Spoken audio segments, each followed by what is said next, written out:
ಜಗಜ್ಯೋತಿ ವಿಶ್ವದ ಮೊಟ್ಟ ಮೊದಲನೇ ಅನುಭವ ಮಂಟಪ ಸ್ಥಾಪಕರು. ಆ ಮೂಲಕ ಜಗತ್ತಿನ ಮಾನವರೆಲ್ಲರೂ ಒಂದೇ ಬ್ರಹ್ಮಾಂಡದ ಮಕ್ಕಳು ಎಂದು ತಿಳಿಸುವ ಸಲುವಾಗಿ ಇಷ್ಟಲಿಂಗದ ಮೂಲಕ ಲಿಂಗ ಆಯತ ಧರ್ಮ ಸ್ಥಾಪಕರು ಆಗಿರ್ತಕ್ಕಂತಹ ಮಹಾತ್ಮ ಬಸವಣ್ಣನವರನ್ನು, ವಿಶ್ವಜ್ಯೋತಿ ಅಕ್ಕ ಮಹಾದೇವಿರವರನ್ನು, ಸಕಲ ಶಿವಶರಣರನ್ನು ಎನ್ನ ಹೃದಯ ಮಂದಿರದಲ್ಲಿ ನೆನೆಯುತ್ತಾ ಭಾರತೀಯರೆಲ್ಲರಿಗೂ ಈ ಮುಂಜಾನೆಯ ಶರಣುಗಳು.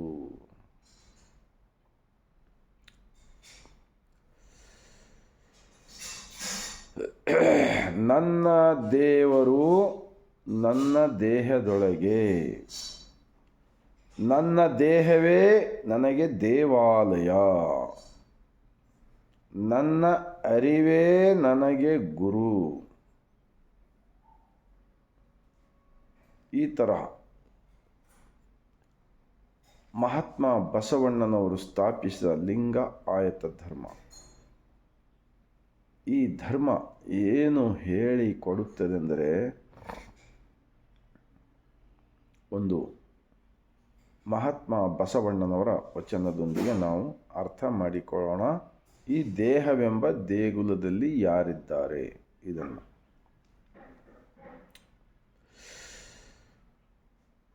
ತನ್ನ ಆಶ್ರಯ ರತಿ ಸುಖವ, ತಾನು ಉಂಬುವ ಊಟವ, ಬೇರೆ ಮತ್ತೊಬ್ಬರ ಕೈಲಿಂದ ಮಾಡಿಸಬಹುದೇ, ತನ್ನ ಲಿಂಗಕ್ಕೆ ಮಾಡುವ ನಿತ್ಯ ನೇಮವ, ತನ್ನ ಲಿಂಗಕ್ಕೆ ಮಾಡುವ ನಿತ್ಯ ನೇಮವ ತಾನೇ ಮಾಡಬೇಕಲ್ಲದೆ ಬೇರೆ ಮತ್ತೊಬ್ಬರ ಕೈಲಿಂದ ಮಾಡಿಸಬಹುದೇ, ಕೆಮ್ಮನೆ ಉಪಚಾರಕ್ಕೆ ಮಾಡುವರಲ್ಲದೆ, ಕೆಮ್ಮನೆ ಉಪಚಾರಕ್ಕೆ ಮಾಡುವರಲ್ಲದೆ ನಿಮ್ಮ ಎತ್ತ ಬಲ್ಲರು ಕೂಡಲ ಸಂಗಮ ದೇವ.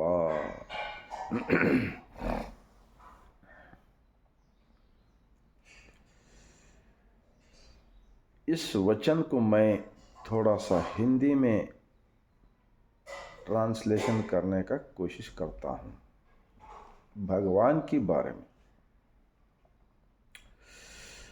तन्न आश्रय रति सुखव, तानु उंबुव ऊटव. इसका भावार्थ क्या है? अगर मैं पैदा होके इस धरती पे आने के बाद, जैसे कि मेरा छोटा होकर बड़ा बनने के बाद एक 18 साल उम्र से ज़्यादा हो गए, उसके बाद मैं कुछ मेहनत कर रहा हूँ, 4 पैसे कमा रहा हूँ. समझो, जब हमारे बारे में हमारे माँ बाप क्या सोचते, अब बच्चा बड़ा हो गए, उनका शादी करेंगे, शादी कर लेते, बच्चे का शादी करते हैं एक अच्छा लड़की को देखकर. शादी क्यों करते हैं?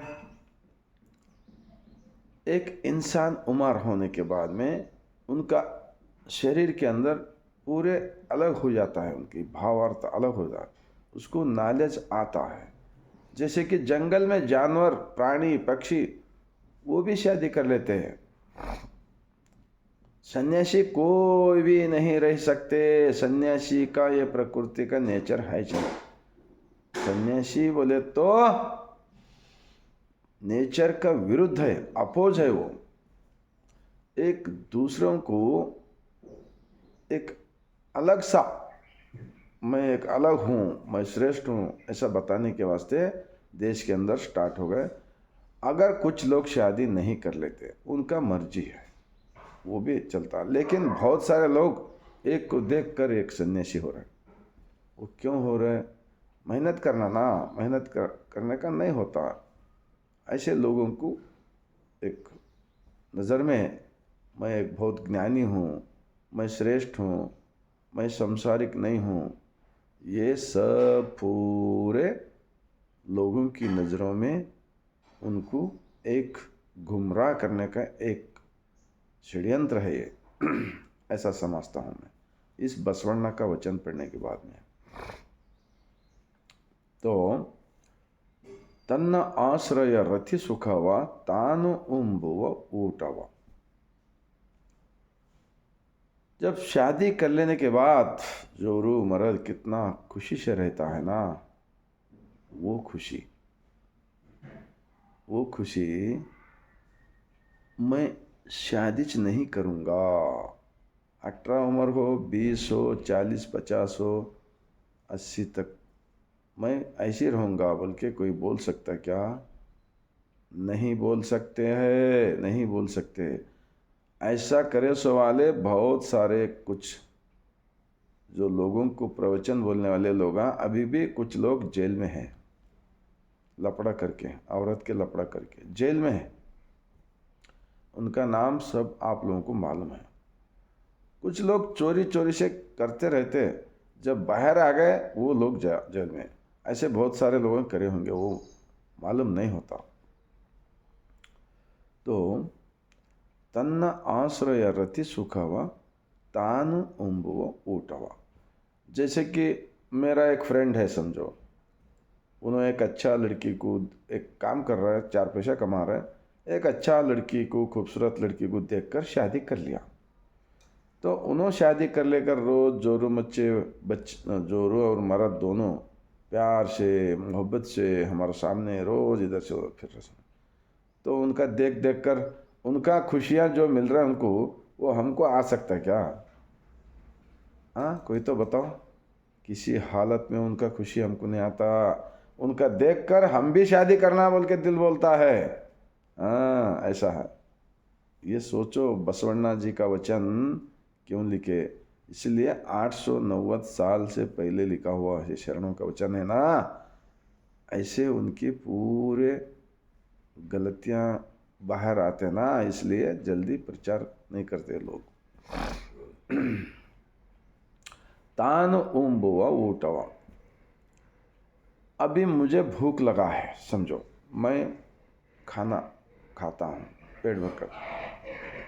जब खाना खाने के बाद में जो आनंद मिलता है, जो हाथ पैर में चेतना आता है, जब कुछ मेहनत करने को ताकत आता है, कब आता है? खाना खाने के बाद में। अगर मैं खाना नहीं खाऊंगा, पानी नहीं पीऊंगा, अब दूसरा आदमी अच्छा खाना खाकर रोज़ काम करने को जा रहा है, मेहनत करने को। नहीं भाई, तू रोज़ खाना खा ले, पानी पी ले, आराम से पेट भर के खाना खा कर रहो। मैं ऐसी तेरा साथ काम में आता हूँ, खड्डा मारने को आता हूँ, कुछ वज़न उठाने को आता हूँ। ऐसा जा सकते क्या कोई? तो हाँ, चलने कुछ नहीं आता, उन्हें वज़न कहाँ से उठेगा? हाँ, इसीलिए हमारे को भूख लगा तो हम ही खाना खाना पड़ता। हम उम्र को आए तो हमें शादी कर लेना पड़ता। हाँ, ऐसा एक मिसाल ये बहुत ज़रूरी है, समझ लो हमारे देशवासियों। सब स्वतंत्र विचार से रह जाओ। हमारा भारत देश स्वतंत्र देश है ना, तो गुलाम क्यों है अभी भी? गुलामी से बाहर आना है तो वचन का किताब पढ़ो और आनंद में रहो। तुम्हारा भगवान तुम्हारा अंदर है, तुम्हारा शरीर ही मंदिर है ना। कौन झूठ बोलता है? दुनिया के सामने महात्मा बसवण्णा का फर्स्ट पार्लियामेंट बोलते हैं उसको, फर्स्ट अनुभव मंडप। उनका वचन खाली भारत में नहीं, दुनिया के हर कोने में 23 भाषा में मिलेगा। तन्नाश्रय रति सुखव तानु उंबुव ऊटव ಬೇರೆ ಮತ್ತೊಬ್ಬರ ಕೈಲಿಂದ ಮಾಡಿಸಬಹುದೇ। और आगे क्या बोलते हैं? तन्न लिंगಕ್ಕೆ ಮಾಡುವ नित्य ನೇಮವಾ। देखो ये बहुत इम्पोर्टेंट है। तन्न लिंगಕ್ಕೆ ಮಾಡುವ नित्य ನೇಮ बोले तो जो छाती पर इष्टलिंग बांध लिया ना 777 लोग, उन्होंने क्या किए थे? अपना ही शरीर मंदिर है समझ के रोज, जैसे कि हम रोज खाना खाते हैं, रोज पानी पीते हैं, रोज सृष्टि का मालिक का हवा फ्री में लेते हैं, इस जमीन पे एक दाना को लाखों करोड़ों दाना मिलता है खाना प्रसाद। ये पिकाने वाला कौन है? क्या मंदिर में क्या मूर्तियां आकर बनाए क्या? जमीन पे का खाना, दाना, फ्रूट, तरकारी, ये सब धरती पे। इसीलिए महात्मा बसवण्णा जी वो कहते हैं भगवान का स्वरूप कैसा है बोले तो जगदा गला मुगिला गला मिगिया गला निम्मा गला, ऐसा बोलते हैं। तो इस वचनों को बहुत बड़े बड़े बातें करते हैं, ये वचन मालूम नहीं होता क्या? हाँ, और देश प्रेम बनो, देशभक्ति करो, कैसा करते? ये अंदर का भक्ति करे तो ही जब बाहर का सबको अपना साथ में लेकर चलने को आता है, नहीं तो किसी हालत में नहीं आता है। एक दूसरे को झगड़ा लगाने का चल रहा है भगवान के नाम पे, ये पूरा बहुत गलत हो रहा है। इसीलिए तन्न लिंगಕ್ಕೆ ಮಾಡುವ नित्य नेमवा, शिवरात्रि साल को एक बार नहीं मंदिर में जाके कर, यहाँ पर रोज सवेरे उठकर पानी नहाने के बाद में या इसी मुँह धो के अंदर का मालिक को धन्यवाद धन्यवाद बोलना। जब तक सांस में सांस है, जिंदगी में शरीर में जान है, तब तक तुम मेरे साथ में इस शरीर को लेके चल रहा है मालिक, मेरा शरीर का मालिक, मेरे को ये इंद्रियों से पंचेंद्र दुनिया दिखा रहा है ना, तू ही मेरा भगवान है, तू ही मेरा सब कुछ है, तू ही मेरा सब कुछ है।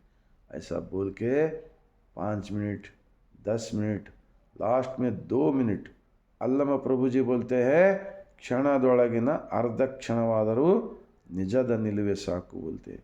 जब पूरा मालूम हो गए ये शरीर क्या है, जब उन्हें कितना भी टाइम मिला उतना ध्यान कर सकते हैं। ತನ್ನ ಲಿಂಗಕ್ಕೆ ಮಾಡುವ ನಿತ್ಯ ನೇಮವ ತಾನೇ ಮಾಡಬೇಕಲ್ಲದೆ ಬೇರೆ ಮತ್ತೊಬ್ಬರ ಕೈಲಿಂದ ಮಾಡಿಸಬಹುದೇ? भक्त और भगवान के बीच में दूसरों का ज़रूरत नहीं है, ये वचन वो कहता है। दूसरों के हाथ से वो करो, पूजा करो, ये करो, ऐसा कुछ नहीं। हाँ, खुद अपना दिल साफ कर लेकर रोज़ याद करना पड़ता है। जब मेरा भारत महान होता है और जिस घर में ऐसे लोग विचार वाले रहते हैं, वो घर पूरा स्वर्ग बनता है, और उनका गली स्वर्ग बनता है, उनका गांव स्वर्ग बनता है, उनका देश एक महान देश बन सकता है। ये आज के राजकारणी लोग सोचना चाहिए, लोगों को गुमराह करने का छोड़ना चाहिए। आगे क्या बोलते हैं? ಕೆಮ್ಮನೆ उपचारಕ್ಕೆ ಮಾಡುವರಲ್ಲದೆ, ಕೆಮ್ಮने बोले तो अपने स्वार्थ के लिए देश के लोगों को झूठा भगवान का रास्ता बताकर खुद बगैर मेहनत करके ऐश आरामी की गाड़ियों में फिरने का जो कर रहा है ना, हाँ फिरो गाड़ियों में परवाह नहीं, लेकिन महात्मा बसवण्णा जी का अनुभव, मंटप का विचार, आचार, वो अगर लोगों को बताएंगे तो आप इस ज़मीन पे पैदा होकर आके आप लोगों को मुक्ति मिल सकता है। नहीं तो धोखा, दुनिया को धोखा करके जाने वाले वो कभी भी देशभक्त नहीं बन सकता, देश प्रेम नहीं बन सकता, राष्ट्रभक्त नहीं बन सकता। राष्ट्र के हित में सोचने वाला देशभक्त बन सकता है। देशभक्त कोई भी हो। ಕೆಮ್ಮನೆ ಉಪಚಾರಕ್ಕೆ ಮಾಡುವರಲ್ಲದೆ ನಿಮ್ಮ ಎತ್ತ ಬಲ್ಲರು ಕೂಡಲ संगम देवा। देखो, एक प्रधानमंत्री होकर किसी को भिखारी नहीं बनाया उन्होंने। सब जब बसवण्णा का पीरियड में सब देने वाले थे, कहते भीख मांगने वाला कोई नहीं, देने वाला रहे तो लेने वाला कोई नहीं था, कहते ऐसा वचन में लिखा हुआ है। तो इसीलिए ಕೆಮ್ಮನೆ ಉಪಚಾರಕ್ಕೆ ಮಾಡುವರಲ್ಲದೆ ನಿಮ್ಮ ಎತ್ತ ಬಲ್ಲರು ಕೂಡಲ संगम देवा।